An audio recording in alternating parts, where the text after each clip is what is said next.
Asanteni sana, tafadhali mnaweza keti chini. Thank you very much. Let's take our seats.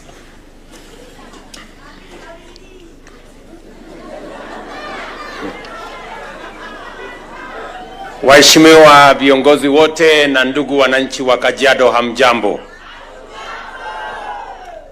A firearm in the wrong hands is not just a potent weapon. It is a direct assault on the safety of our citizens, the stability of our society, and the peace we have worked so diligently to build. In the hands of criminals, such a firearm enables lawlessness, escalates violence, and undermines the rule of law.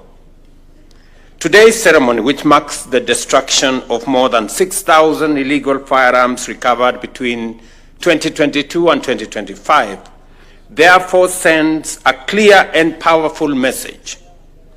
We will not allow violence to take root in our communities, and we remain firmly committed to disarming those who threaten our peace and to strengthen the safety and security of every citizen.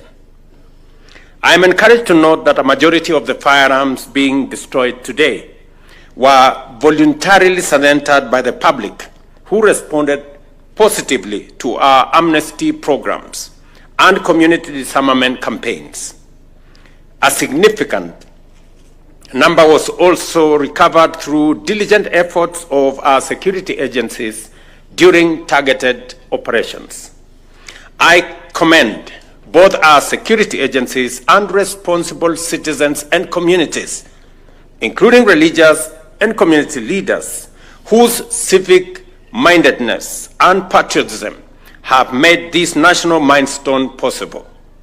Because of their efforts, our families, communities, and the nation is safe. The government's commitment to safeguarding the lives of Kenyans, as enshrined in our Constitution, continues to guide our actions in combating the proliferation of illicit arms. This engagement is further demonstrated by our engagement with regional, continental, and global partners through diplomatic and security frameworks. Our efforts to recover illicit small arms and light weapons are aligned with the African Union's Silencing of the Guns by 2030 initiative, led by the Regional Center on Small Arms and Light Weapons. While this target remains work in progress, I am proud to affirm that Kenya has made commendable strides towards that vision. The fact that many Kenyans have voluntarily surrendered illegal firearms is a strong indication that our peace and security strategy is working. It reflects growing public confidence in the government's resolve to maintain order and protect lives. As you have heard, citizens in many parts of Kenya, because we have consistently worked with security agencies to safeguard their lives and property, have surrendered what would otherwise be dangerous weapons in their hands.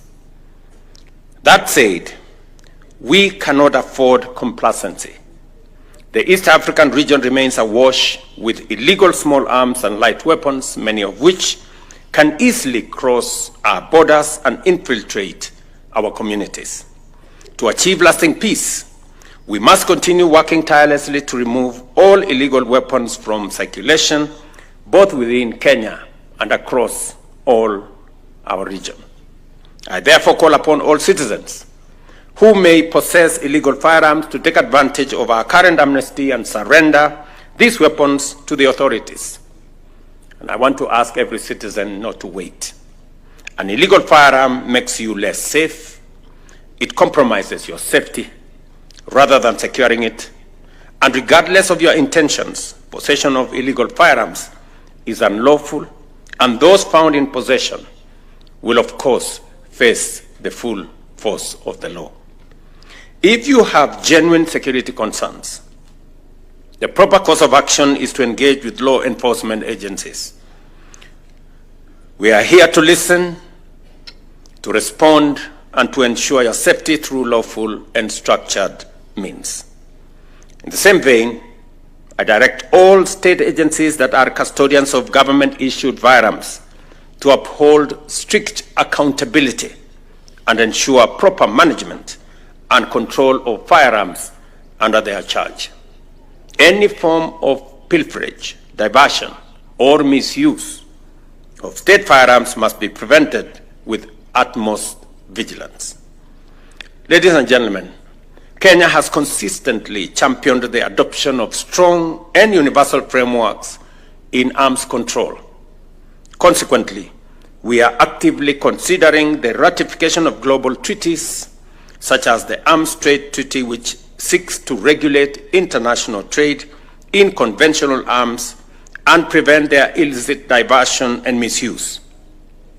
Accordingly, I ask the relevant state departments and agencies to begin the necessary processes and establish modalities for Kenya to sign all relevant arms control treaties that align with our national interest and security imperatives. At this juncture, I wish to recognize and thank the National Police Service, particularly the National Focal Point on Small Arms and Light Weapons, for their exemplary coordination and facilitation of the many stakeholder engagements as we work together with regional partners in this mission. Your commitment and diligence are highly appreciated. Allow me also to congratulate our valued partners in arms control, including the Regional Center for Small Arms and member states, as you mark 20 years of coordinating the region's response to control and management of small arms and light weapons. I also acknowledge other national and international partners who continue to support Kenya in this very vital endeavor. Allow me also to commend our police service for their professionalism, their commitment to national duty, and as I promised and as I committed, that we are going to work to ensure that we improve the terms of service for our policemen and women, and also work with them in modernizing the equipment, the facilities that they use to protect our country. So far, in the last 2 years, we have spent close to 9 billion shillings in the modernization of equipment and making sure that our policemen and women have what it takes to protect the nation.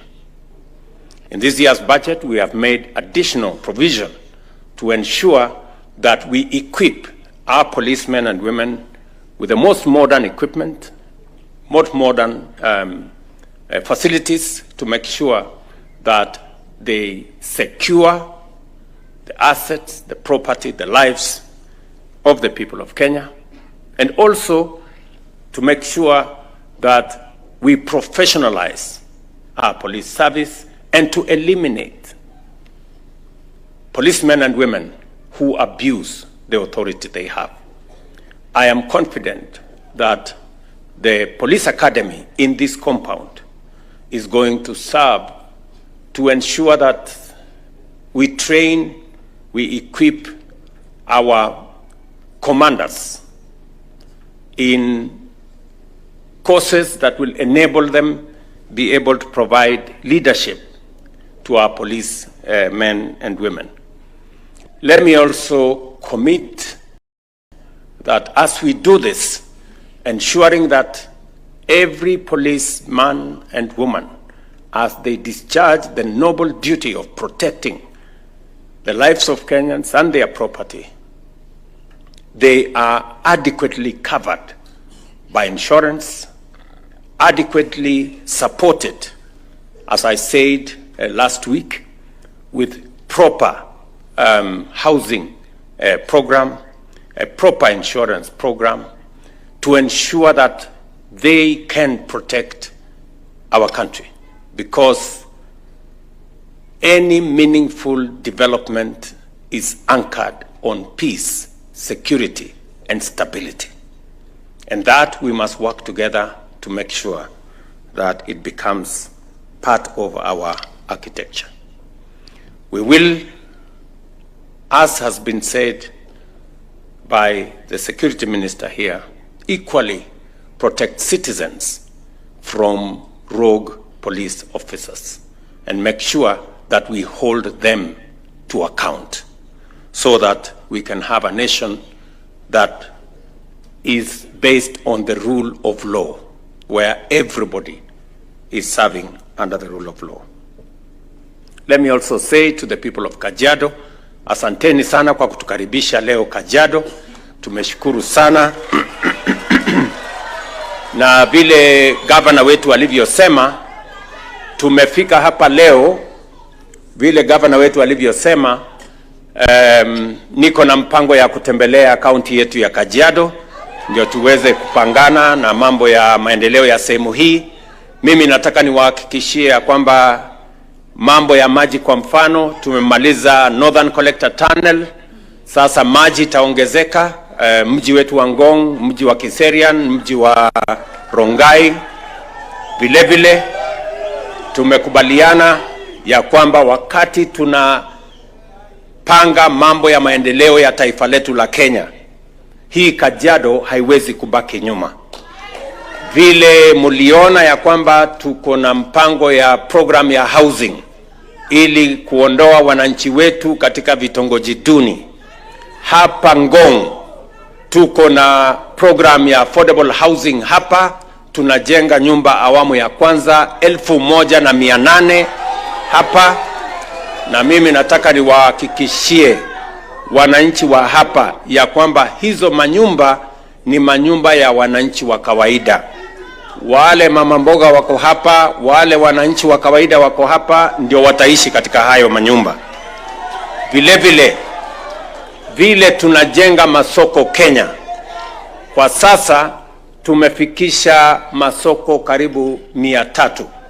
Na hapa Kajiado tunawajengea soko mpya 10. Na kuhakikisha ya kwamba wafanyabiashara wetu, hasa wale wafanyabiashara wadogo, wanafanya kazi katika mazingira yenye iko na usafi, mahali kuna stima, mahali kuna maji, mahali kuna usafi, ndio tuweze kusukuma mambo ya maendeleo ya taifa letu mbele.